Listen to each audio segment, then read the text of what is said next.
Hello everyone, welcome to today's live lecture. सबको मेरी आवाज़ आ रही है? Good evening. Okay, so we will be starting a new chapter that is superposition of waves. तो अभी तक दो चैप्टर हमने कंप्लीट कर लिया है। एक रोटेशनल डायनामिक्स हो गया है अपना कंप्लीट, एक ऑसिलेशन हो गया है कंप्लीट। आई होप तुम लोग प्रिपेयर कर लिए रहोगे वो दो अच्छे से चैप्टर। किसी को कुछ डाउट्स है क्या ऑसिलेशन वगैरह में? Do you have any doubts in oscillation? No sir, Ashraf को डाउट्स नहीं है, मतलब बाकी के स्टूडेंट्स को डाउट्स है। स्टार्ट करते हैं हम हमारा लेक्चर। थोड़ा सा introduction. My name is Abdullah Momin, my qualification is MSc BEd, और इस ग्रुप में हम क्लास 12 का फिज़िक्स पढ़ते हैं। और आज हम स्टार्ट करने जा रहे हैं तुम्हारी टेक्स्ट बुक में जो चैप्टर नंबर 6 है, सुपरपोजिशन ऑफ वेव्स, वो स्टार्ट करेंगे हम। और अभी तक हमने यहाँ पे दो चैप्टर कंप्लीट कर लिया है। और यहाँ पे डेली 4 बजे से हमारा लेक्चर अटेंड करते हैं। लेक्चर होता है लाइव लेक्चर। तो यहाँ पे जो सुपरपोजिशन ऑफ वेव्स है उसमें सबसे पहले तो हम इंट्रोडक्शन पार्ट देखेंगे, उसके बाद प्रोग्रेसिव वेव की डेफिनेशन और कुछ प्रॉपर्टीज पढ़ने वाले हैं। और अगर आप ग्रुप में लेट ज्वाइन हुए हो और आपको रोटेशनल डायनामिक्स पढ़ना है या ऑसिलेशन चैप्टर जो हम कंप्लीट कर चुके हैं, ये जो लेक्चर्स है इनके रिकॉर्डेड वीडियोस यहाँ पे अवेलेबल है।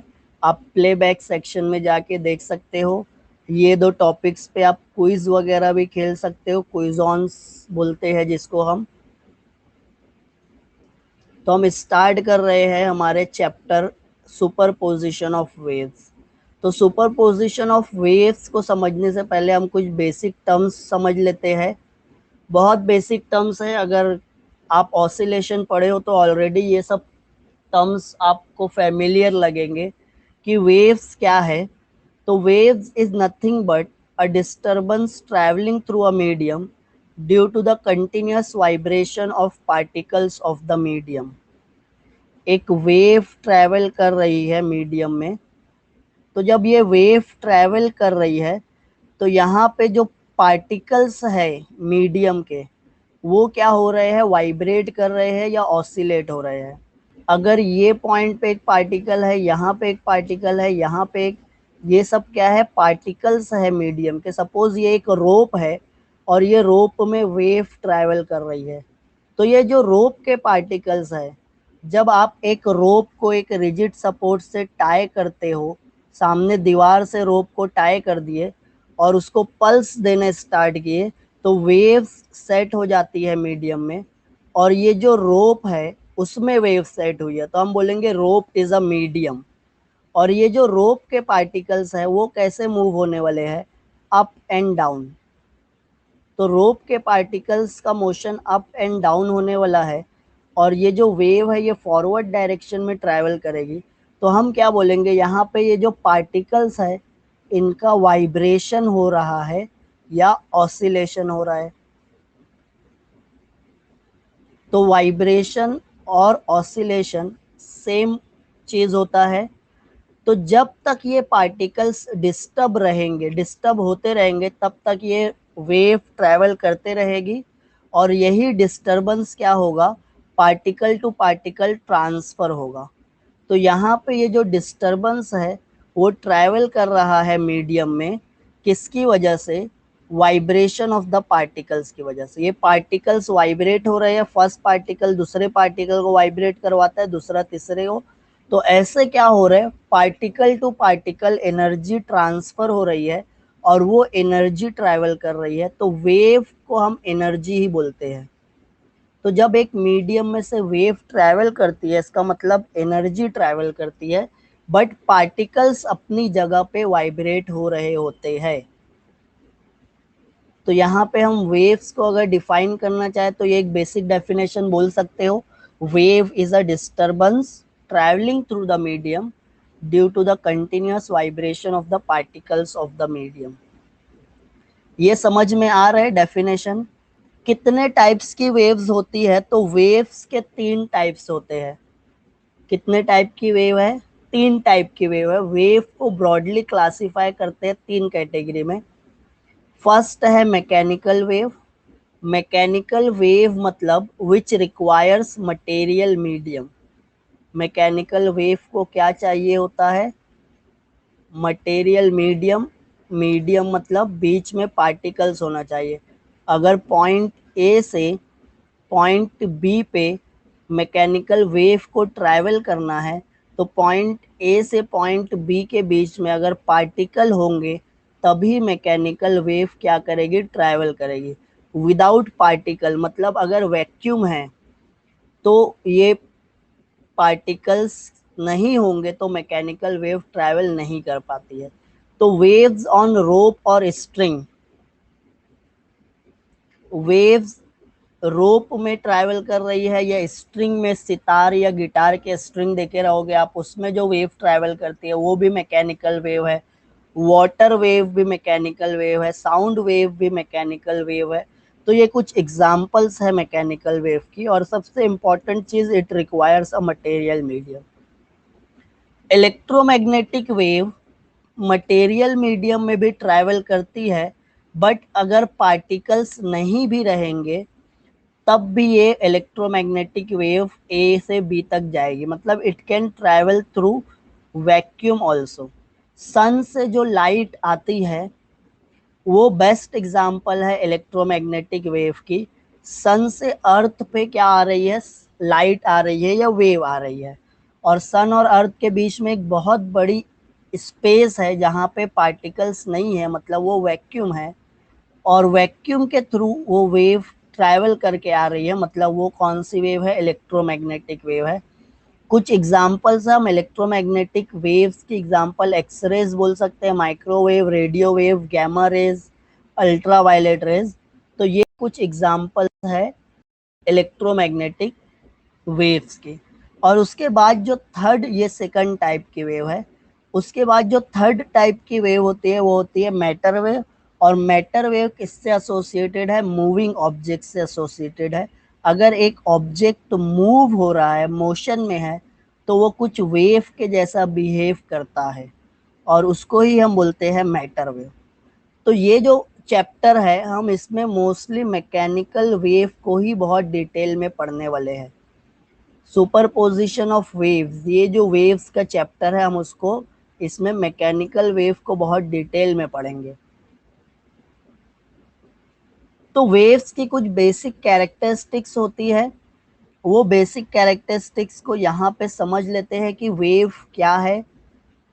ऑलरेडी आप लोग ये कुछ टर्म्स पढ़े होंगे 11th स्टैंडर्ड में, साउंड वेव में।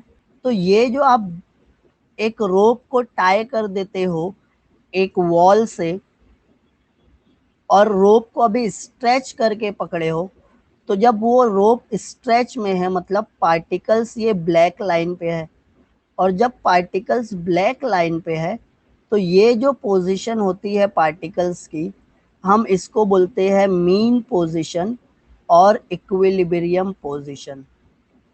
मीन पोजीशन और इक्विलिब्रियम पोजीशन। पार्टिकल्स अभी कहाँ पे है? स्ट्रेट लाइन पे, ब्लैक लाइन दिख रही है। ये ब्लैक लाइन कब रहेगी? जब आप रोप को स्ट्रेच करके पकड़े हो, एक स्ट्रेट लाइन बनी है रोप से, तो ये जो पोजीशन है पार्टिकल्स के, रोप के पार्टिकल्स की, वो पोजीशन को हम क्या बोलते हैं? Mean position. फिर आप क्या किए? पल्स देना स्टार्ट कर दिए। पल्स देना स्टार्ट कर दिए तो अब रोप का शेप कैसा हो गया? ये जो वेव दिख रही है आपको रेड लाइन में, ये वेव सेट हो गई। मतलब अब ये पार्टिकल्स कहाँ पे है? ये रेड लाइन पे है। रोप के पार्टिकल्स अब रेड लाइन पे है।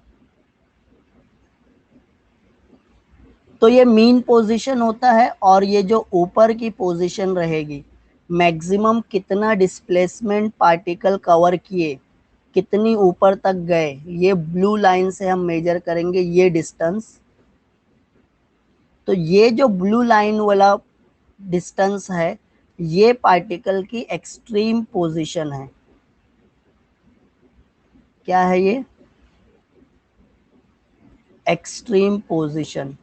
पार्टिकल क्या कर रहे हैं, मीन पोजीशन से ऊपर जा रहे हैं। कितना ऊपर? मैक्सिमम यहाँ ब्लू लाइन तक आ रहे हैं, फिर वो रिटर्न नीचे आ रहे हैं, नीचे भी ब्लू लाइन तक रिटर्न आ रहे हैं, फिर ये ऊपर जा रहे हैं। तो ये एक लाइन में क्या हो रहे हैं, पार्टिकल्स मूव हो रहे हैं। एक लाइन में मूव हो रहे हैं मतलब वो वाइब्रेट कर रहे हैं, ऑसिलेट हो रहे हैं। और ये जो रेड लाइन देख रहे हो, ये वेव ट्रैवल कर रही है। तो यहाँ पे कुछ टर्म्स हम पढ़ते हैं। सबसे पहले है एम्पलीट्यूड। तो एम्पलीट्यूड क्या होता है? Maximum displacement of a particle. कहाँ से मैक्सिमम डिस्प्लेसमेंट मेजर करना है? From main position. Main position से मैक्सिमम कितना ऊपर गए, ये एम्पलीट्यूड। मेन पोजीशन से कितना नीचे गए, ये एम्पलीट्यूड। अगर आप ऊपर वाले एम्पलीट्यूड को पॉजिटिव, अगर ऊपर वाले डिस्टेंस को पॉजिटिव ले रहे हो, तो नीचे वाले को हम क्या लेंगे, निगेटिव। अगर ऊपर है 5 सेंटीमीटर, तो हम उसको +5 लिखेंगे, और नीचे को हम क्या लिखेंगे, नीचे जो डिस्टेंस है वो -5। समझ में आ रही है? उसके बाद वेव लेंथ। ये वेव की लेंथ क्या है? तो अगर एक रोप में वेव सेट हुई है, तो ये एलिवेटेड पार्ट को ना हम क्रस्ट बोलते हैं। ये एलिवेटेड पार्ट को हम क्या बोलने वाले हैं, क्रस्ट बोलने वाले हैं। This is your crust, this is your crust. ये एलिवेटेड पार्ट क्या है, क्रस्ट है। तो ये एक क्रस्ट से दूसरे क्रस्ट तक का जो डिस्टेंस है, इसको ही हम वेवलेंथ लैम्डा से। ऐसे ही नीचे की डायरेक्शन में ट्रफ और ट्रफ के बीच का डिस्टेंस क्या हो जाता है, लैम्डा। और उसके बाद एक बार वाइब्रेट होती है वेव, तो वो जो डिस्टेंस ट्रैवल करता है, एक क्रस्ट और एक ट्रफ बनता है।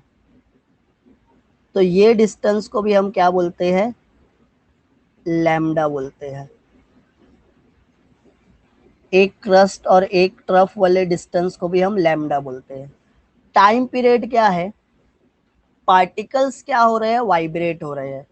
तो एक वाइब्रेशन को जो टाइम लगेगा, उसको हम टाइम पीरियड बोलते हैं, कैपिटल टी से डिनोट करते हैं। फ्रीक्वेंसी क्या हो जाता है, फ्रीक्वेंसी हो जाता है नंबर ऑफ वाइब्रेशन। पार्टिकल्स कितनी बार वाइब्रेट किए एक सेकंड में। एक सेकंड में अगर ये पार्टिकल 4 बार वाइब्रेट हो रहा है, तो इसकी फ्रीक्वेंसी है 4 हर्ट्ज। उसके बाद वेव वेलोसिटी या वेव की स्पीड। तो जब मैं एक क्रस्ट और एक ट्रफ बनाया, तो ये डिस्टेंस कितना है, कोई बता सकता है? एक क्रस्ट और एक ट्रफ में कितना डिस्टेंस है ये, इन टर्म्स ऑफ वेवलेंथ कितना लैम्डा है ये? 1 लैम्डा। और एक वाइब्रेशन हुआ है, तो यहां से यहां तक वेव को पहुंचने टाइम कितना लगेगा, टाइम पीरियड के इक्वल लगेगा, कैपिटल टी लगेगा। तो स्पीड का फॉर्मूला या वेलोसिटी का formula v, distance upon time. Distance upon time. एक वाइब्रेशन में कितना डिस्टेंस, लैम्डा डिस्टेंस, और एक वाइब्रेशन में जो टाइम, कैपिटल टी। तो हम बोलेंगे v is equal to lambda by T, और ये 1/t ये होता है फ्रीक्वेंसी। तो v is equal to n lambda. ये फॉर्मूला किसका है, वेव वेलोसिटी का फॉर्मूला है। इंपॉर्टेंट फॉर्मूला है, याद रखना है। Wave velocity v is equal to n lambda. उसके पास फेज एंड फेज डिफरेंस। अब फेज और फेज डिफरेंस हम ऑसिलेशन में भी पढ़े हैं, राइट। पॉइंट ओ पे एक पार्टिकल है, यहाँ पे हम समझ लेते हैं फेज और फेज डिफरेंस क्या होता है। पॉइंट ओ पे एक पार्टिकल है, पॉइंट ई पे एक पार्टिकल है, और पॉइंट ए पे एक पार्टिकल है। वेव राइट साइड से आ रही थी, वेव कहाँ से आ रही थी, राइट साइड से आ रही थी, वो ओ से पास हुई और कितना डिस्टेंस ट्रैवल की, ओ से वो 1 लैम्डा डिस्टेंस ट्रैवल की। तो अगर वेव अभी पॉइंट ई पे पहुंची है तो ये ओ वाला पार्टिकल का कितना ऑसिलेशन हुआ, वेव ओ से ई तक ट्रैवल की, ओ वाले पार्टिकल का कितना वाइब्रेशन हुआ, कितनी बार वाइब्रेट हुआ, एक बार वाइब्रेट हुआ, एक वाइब्रेशन हुआ, राइट। फिर उसके बाद पॉइंट ई पे जस्ट आई है वेव, है ना, तो पॉइंट ई का वाइब्रेशन हुआ क्या, ओ वाला एक बार वाइब्रेट हुआ, ई वाला 0 वाइब्रेशन है, और ए वाले तक तो अभी वेव गई नहीं है, ए वाला।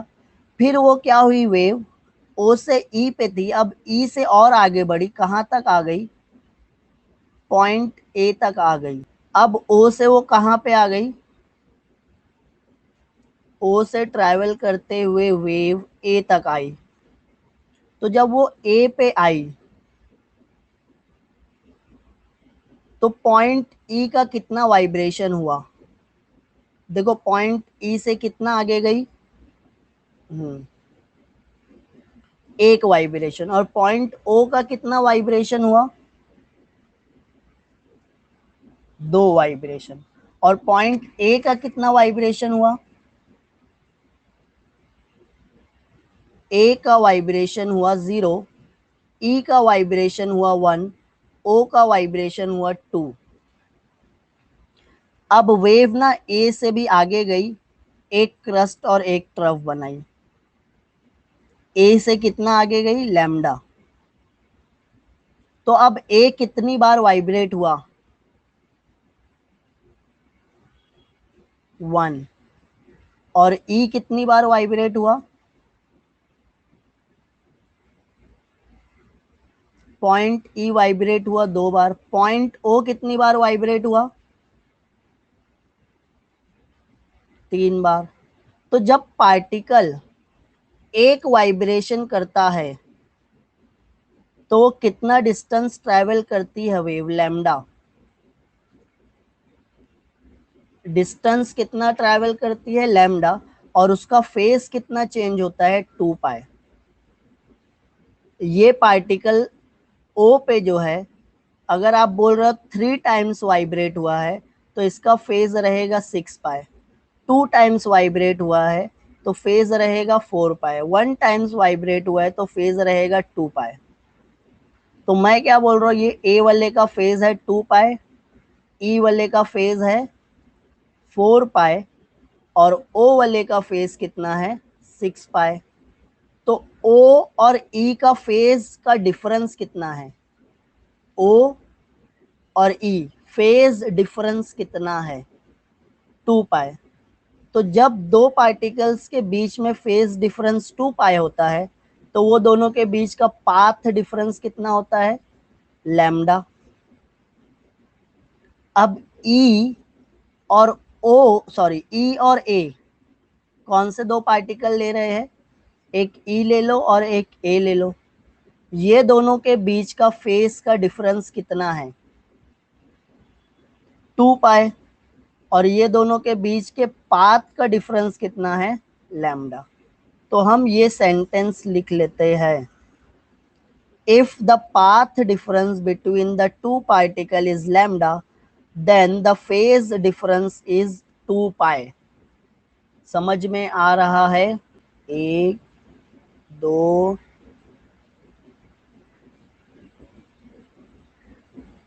3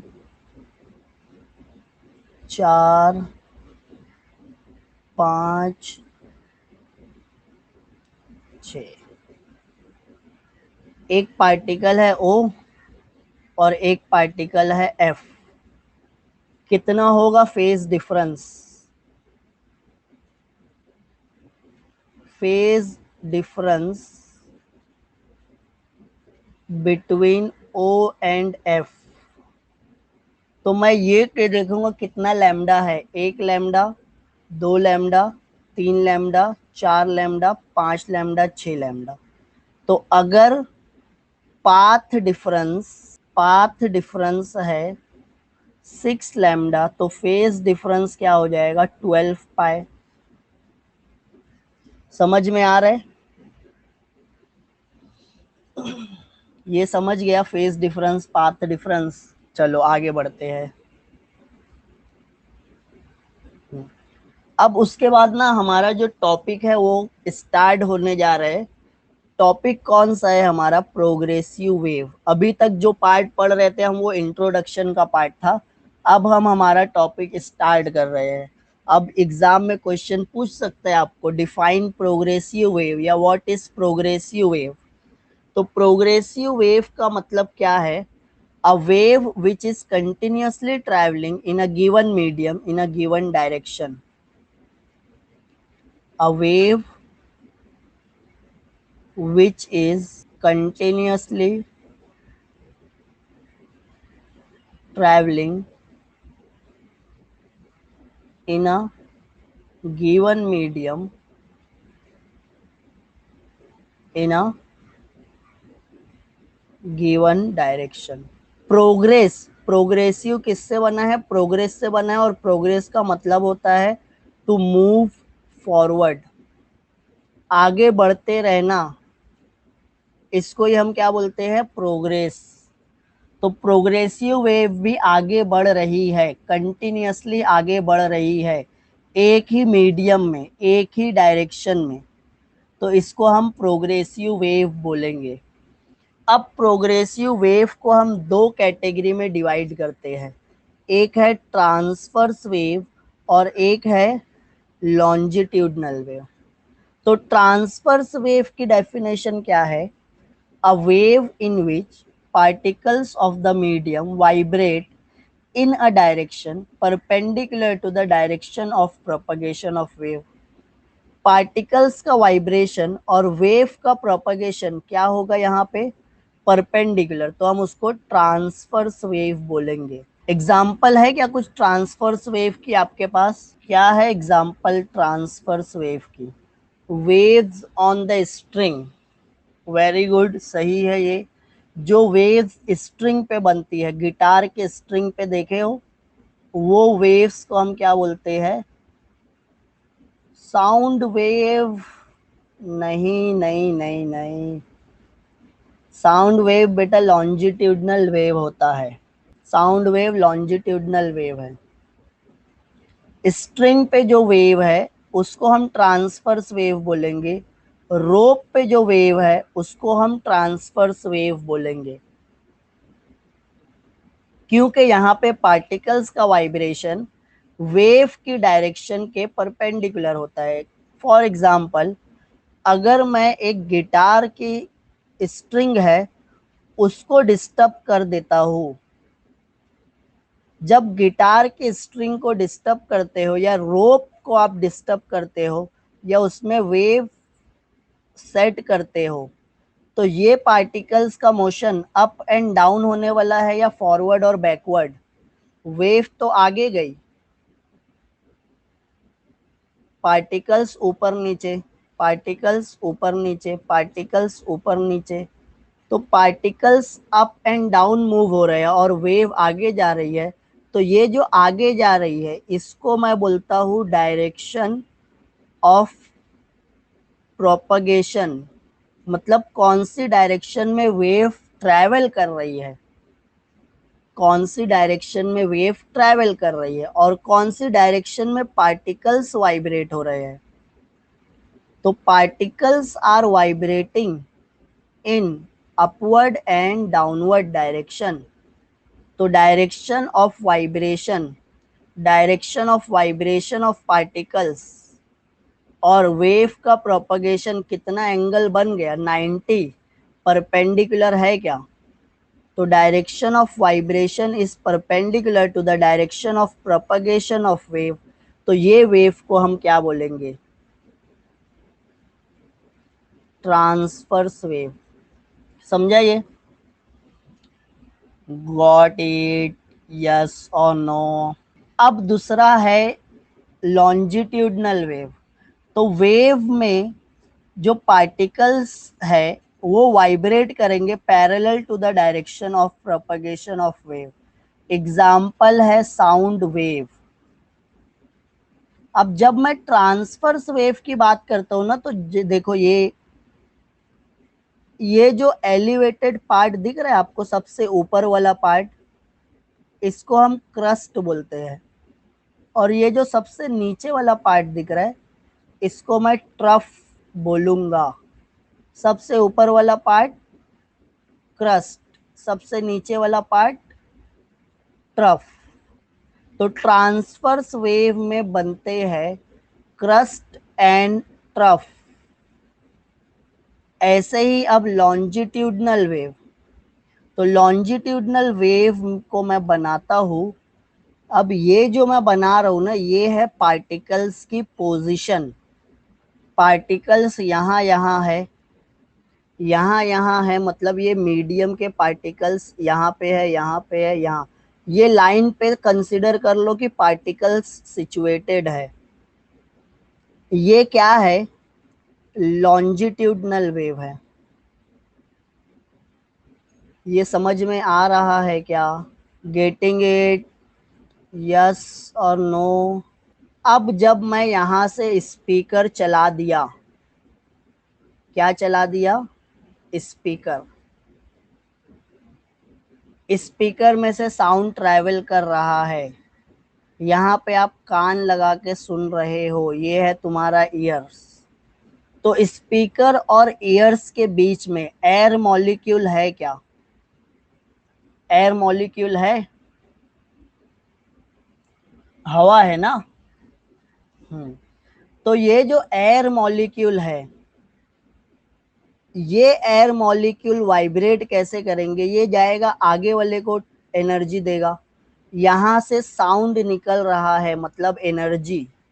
तो ये फर्स्ट पार्टिकल वाला आगे जाएगा, सेकंड वाले को पुश करेगा, सेकंड वाला आगे थर्ड, थर्ड वाला आगे फोर्थ, फोर्थ वाला आगे जाएगा, फिफ्थ को डिस्टर्ब कर देगा, फिफ्थ वाला आगे जाके सिक्स्थ वाले को डिस्टर्ब करेगा, सिक्स्थ वाला आगे जाके सेवंथ वाले को डिस्टर्ब करने वाला है।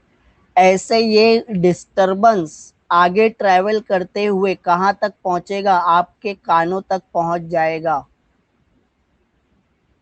तो पार्टिकल्स यहाँ पे कैसे मूव हुए? फॉरवर्ड और बैकवर्ड भी होंगे, आगे पीछे वो ऐसे वाइब्रेट कर रहे हैं, राइट। एक बार आगे, एक बार पीछे, एक बार आगे, एक बार पीछे, एक बार आगे, एक बार, ऐसा वाइब्रेट कर रहे हैं। This is vibrating like this, आगे पीछे एक लाइन में। तो ये आगे जा रहे हैं, पीछे आ रहे हैं। और वेव कौन से डायरेक्शन में ट्रैवल कर रही है? ये है direction of propagation of wave. मतलब वेव कौन सी डायरेक्शन में ट्रैवल की? फॉरवर्ड। और पार्टिकल्स का वाइब्रेशन कैसे हुआ?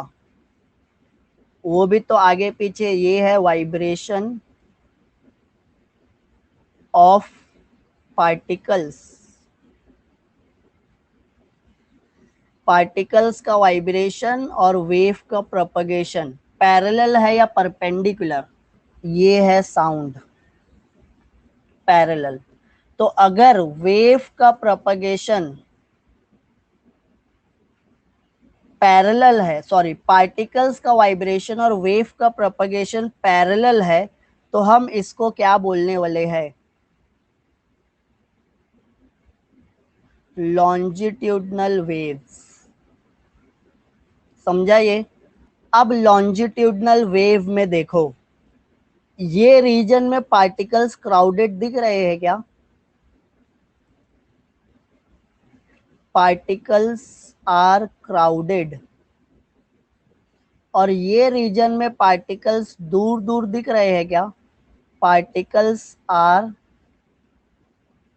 सेपरेटेड। तो क्राउडेड रीजन को हम क्या बोलते हैं? कॉम्प्रेशन। नाम से ही समझ में आ रहा है ना, कॉम्प्रेस्ड पार्ट है ये।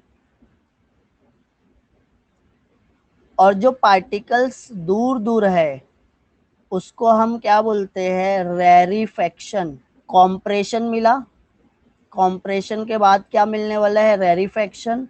रेरिफेक्शन के बाद कॉम्प्रेशन, कॉम्प्रेशन के बाद रेरिफेक्शन, रेरिफेक्शन के बाद कॉम्प्रेशन। तो लॉन्जिट्यूडनल वेव में कॉम्प्रेशन और रेरिफेक्शन मिलता है। कॉम्प्रेशन मतलब पार्टिकल्स क्राउडेड है, रेरिफेक्शन मतलब पार्टिकल्स आर वेल सेपरेटेड। ये समझ में आ रहा है? अभी तक जितना पढ़ा है सब समझ में आया क्या, या किसी को कुछ डाउट है? टीम्स बनी है क्या? ब्रेकआउट ले ले। ऑसिलेशन पे बेस्ड है, और ऑसिलेशन का और वेव का रिलेशन। देखो क्वेश्चन आ रहा होगा तुम्हारे स्क्रीन पे। अरे वाह, सबका आंसर सही है ये तो। इससे पहले पूछ चुका हो गया ये क्वेश्चन? सबके पॉइंट्स 900। अच्छा, पूछ चुका हूँ। ठीक है, वेव्स का बेसिक पढ़ा रहे हैं, और वेव्स में तो ये जितने भी स्टूडेंट है ये में से पहली बार नहीं पढ़ रहे ये चैप्टर, है ना। लास्ट ईयर अप्रैल से इन लोगों को वेव्स ही पढ़ा रहा हूँ मैं। सही है ना अशरफ? पिछले साल अप्रैल में, ये साल फरवरी में वेव्स फॉरवर्ड हो गए हो तुम लोग। ठीक है, चलो आगे का पार्ट स्टार्ट करते हैं। प्रोग्रेसिव वेव समझ में आ गया। अब नेक्स्ट हमको प्रॉपर्टीज पढ़ना है ना। एग्जाम में क्वेश्चन पूछ सकता है वो, write down the properties of progressive wave. तो टेक्स्ट बुक में तुम्हारे कुछ 10 प्रॉपर्टीज दी है, तो हम वन बाय वन पढ़ते हैं।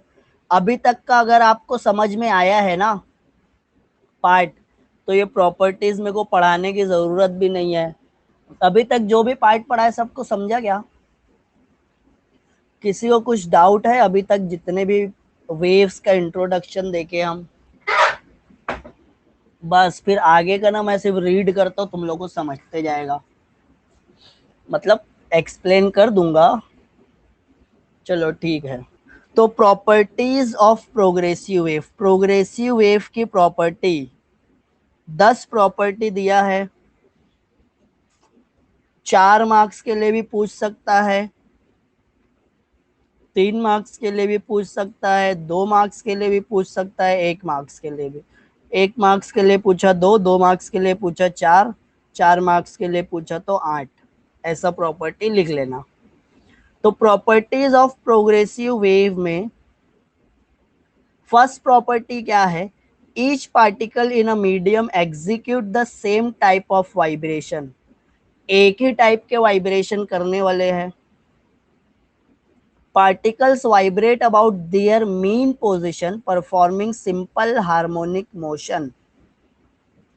Simple harmonic motion SHM perform कर रहे होंगे, या तो हॉरिजॉन्टली परफॉर्म कर रहे होंगे या तो वर्टिकली परफॉर्म कर रहे होंगे। अगर एक पार्टिकल वर्टिकल है तो दूसरा भी बाकी सब वर्टिकल, अगर एक पार्टिकल हॉरिजॉन्टल है तो बाकी सब भी हॉरिजॉन्टल। ये समझाने की जरूरत है क्या फर्स्ट वाला पॉइंट? सिंपल हार्मोनिक भी हम ऑसिलेशन में। अरे बाप रे, स्क्रीन नहीं दिख रहा है? किसको नहीं दिख रहा है स्क्रीन? थोड़ा सी एक बार ना ऐप से बाहर निकलो। सबको दिख रहा है? एक बार ऐप से एग्जिट हो फिर से ज्वाइन करो तो दिखेगा। और बाकी साइड साइड में जो भी ऐप चल रहा है तुम्हारा, व्हाट्सएप, इंस्टाग्राम, फेसबुक, सब बंद रखो। तो जो भी पार्टिकल्स है सेम टाइप के वाइब्रेशन कर रहे हैं और SHM परफॉर्म कर रहे हैं। समझ में आ रहा है ये फर्स्ट पॉइंट? कि एक्सप्लेन करना पड़ेगा? क्या एक्सप्लेन करूं मैं? सेकंड पॉइंट पे आते हैं, यस और no. Second, all the vibrating particles of the medium have the same amplitude, period and frequency. जितने भी वाइब्रेटिंग पार्टिकल है सबका एम्पलीट्यूड सेम रहेगा, पीरियड भी सेम रहेगा और फ्रीक्वेंसी भी सेम रहेगा। ये एक वेव ट्रैवल कर रही है, यहाँ पे एक पार्टिकल है ए, यहाँ पे एक पार्टिकल है बी, यहाँ पे एक पार्टिकल है सी, यहाँ पे एक पार्टिकल है डी। तो ए जितनी ऊपर जाके रिटर्न आएगा, सी भी उतनी ही ऊपर जाके रिटर्न आएगा या और ऊपर जाने वाला है। ऐसा बोलेगा क्या, ए तो 5 सेंटीमीटर ऊपर गया था, मैं 10 जाऊंगा। फिर डी देखा कि सी 10 गया है, तो डी बोला नहीं मैं 15 जाता हूँ। 10 तो वो जाके आ गया, फिर ये 15 सेंटीमीटर जा रहे, और डी के बाद वाला सिर्फ 5 सेंटीमीटर आ रहे। ऐसा होगा क्या? इमेजिन करो, वेव ट्रैवल कर रही है, सब पार्टिकल्स का एम्पलीट्यूड सेम रहेगा, ये समझ में आ रहा है क्या? अगर ए 4 बार वाइब्रेट हुआ है, तो बी भी 4 ही बार वाइब्रेट होगा या उससे ज्यादा? ए के बाजू वाला 5 बार वाइब्रेट हो जाएगा क्या? ए का अगर वाइब्रेशन हुआ है 4, तो ए के बाजू में अगर ए डैश पे एक पार्टिकल है, तो ये 6 बार वाइब्रेट हो जाएगा। अरे मनीषा हाँ बोल रही है। हाँ कैसे हाँ, 4 ही बार होगा। और इसके बाजू में ए डबल डैश पे है एक पार्टिकल, वो 8 बार वाइब्रेट हो जाएगा, क्योंकि ये 4 और ये 4 दोनों को मिला दो तो 8, तो ये 8 बार वाइब्रेट होगा। ऐसे ही है, बोलो। ए का 4 बार, ए डैश का 4 बार, तो ए डबल डैश का 8 बार हुआ ना। 4 × 4 कितना होता है? 8, तो होगा ना 8 बार? नहीं। अच्छा ठीक है चलो। क्या हुआ, स्फिया को नहीं समझा? एक वेव ट्रैवल कर रही है, ए वाला पार्टिकल एक बार वाइब्रेट हुआ। आफिया, सॉरी ये दिख नहीं रहा है, मेरी आंख लगता है थोड़ा नंबर बढ़ गया है। हाँ आफिया, चलो।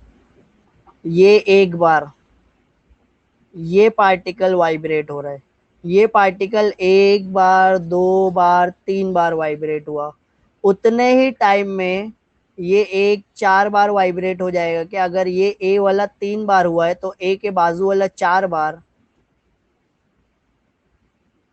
और ये 10 बार। और इसके बाजू में कोई पार्टिकल रहेगा, वो बोलेगा नहीं मैं वाइब्रेट ही नहीं होता हूँ। सबके नंबर ऑफ वाइब्रेशन सेम रहेंगे क्या? ऐसा नहीं होगा। फिर कैसा होगा? अगर ये 4 हुआ है वाइब्रेशन, तो उतने ही टाइम में ये भी 4 बार वाइब्रेट होगा, ये भी 4 बार वाइब्रेट होगा, ये भी 4 बार वाइब्रेट होगा। नंबर ऑफ वाइब्रेशन सेम है, मतलब फ्रीक्वेंसी सेम है। टाइम पीरियड, एक वाइब्रेशन को अगर 2 सेकंड लेता है ये, तो बाकी सब भी 2 सेकंड ही लेंगे क्या? बाकी सब भी 2 सेकंड लेंगे। Same frequency, same amplitude, same. समझ में आ रहा है सेकंड वाला? थर्ड वाला, द फेज, और ब्रैकेट में क्या लिखा है, state of vibration changes from one particle to another. Phase समझ में आया था ना? कितना लैम्डा दिख रहा है डिस्टेंस? वेव ट्रैवल कर रही है राइट साइड में, अभी जस्ट पहुंची है पॉइंट डी पे, सी को एक क्रॉस की, बी और ए, तो ए से कितना आगे गई, कितना लैम्डा आगे गई ए से? तो ए का फेज बोलो। ए से अगर 1 लैम्डा,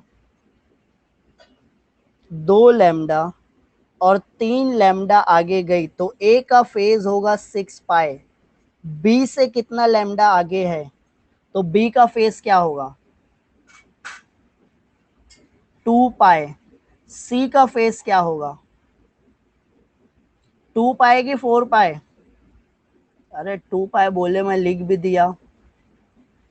4 पाई। सी का क्या होगा? सी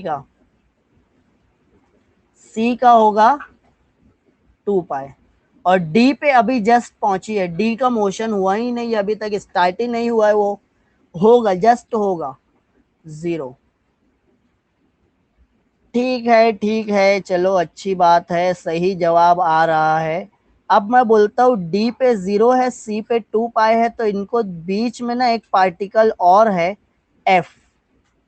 एफ का 2 पाई रहेगा या 0 रहेगा? पाई रहेगा। सी और बी का, एक का 2 पाई है, एक का 4 पाई है, तो ये हो जाएगा एफ जी। जी पे कितना रहेगा? 3 पाई। समझ में आ रहा है? 3/2 पाई कैसे हो जाएगा अशरफ मियाँ? 3 पाई कैसे? 3 पाई कैसे? एक और चीज समझ लेते हैं। 3 पाई कैसे? ये देखो, एक लैम्डा ट्रैवल किया। ये जब एक लैम्डा ट्रैवल होता है डिस्टेंस, तो फेज चेंज होता है 2 पाई। तो जब आधा लैम्डा डिस्टेंस ट्रैवल करेगा λ/2, तो फेज चेंज होगा पाई। फिर जब आधे का आधा मतलब λ/4, तो फेज चेंज होगा π/2। समझ में आ रहा है? तो अगर ये और ये दो पॉइंट है, बीच में डिस्टेंस है लैम्डा, तो मैं बोलूंगा फेज चेंज हुआ 2 पाई। बट ये पॉइंट के बीच में, ये दोनों के एग्जैक्टली बीच में, मेरी ड्राइंग बहुत खराब है, बट ए से ये वाला ले लेते हैं क्यू। ए से क्यू और क्यू से बी डिस्टेंस हम बोल रहे हैं सेम है। तो जब ए से बी लैम्डा है, तो ए से क्यू λ/2 हो जाएगा, और λ/2 मतलब फेज है पाई। फेज डिफरेंस है पाई। तो अगर ये 6 पाई है, ये 4 पाई है, तो यहाँ पे क्या होगा? पॉइंट क्यू का बताओ। 5 पाई। अब समझ में आ रहा है क्या? हर पार्टिकल पे चेंज होने वाला है, हर पार्टिकल पे चेंज होने वाला है। ये 5 है, ये 6 है, तो यहाँ पे अलग, यहाँ पे अलग, ये जितने पार्टिकल्स आप बना सकते हो अलग अलग बना लो। सब पे क्या रहेगा? अलग रहेगा फेज। 5 और 6 के बीच में कुछ रहेगा, 5 से ज्यादा, 6 से कम। हर पार्टिकल का फेज अलग अलग मिलने वाला है। समझ में आ रहा है ये? फेज पड़े है ना ऑसिलेशन में। No particles remains permanently at rest. फिर से एक्सप्लेन। देखो, 1 लैम्डा, 2 लैम्डा, 3 लैम्डा, 4 लैम्डा। जब डिस्टेंस होता है लैम्डा, तो फेज डिफरेंस क्या होता है? 2 पाई। ये समझ में आता है क्या मनीषा को?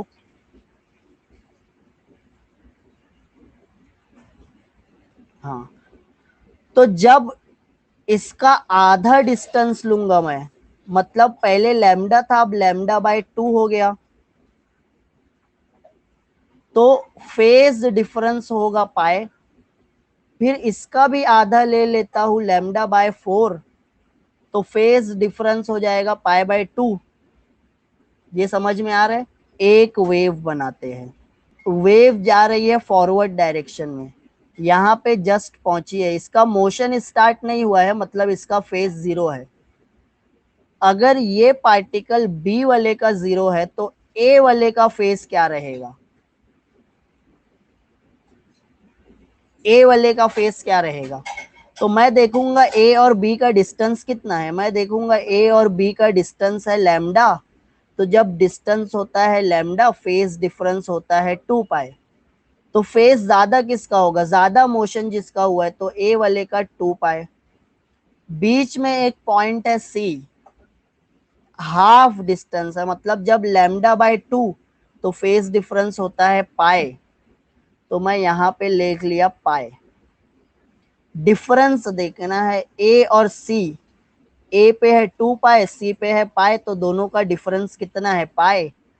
बी और सी, डिस्टेंस है लैम्डा बाय 2, तो फेज डिफरेंस पाई है क्या? अब डिस्टेंस होगा लैम्डा बाय 4, तो फेज डिफरेंस रहेगा पाई बाय 2। अब यहां पे मैं कितना पाई लिखूं कि ये पॉइंट जिसको मैं बोल रहा हूं ओ, और ये पॉइंट ए, और ये पॉइंट सी, डिफरेंस कितना मिलना चाहिए ओ और सी में? ओ और सी का डिस्टेंस कितना है? लैम्डा बाय 4 है क्या? यस और नो?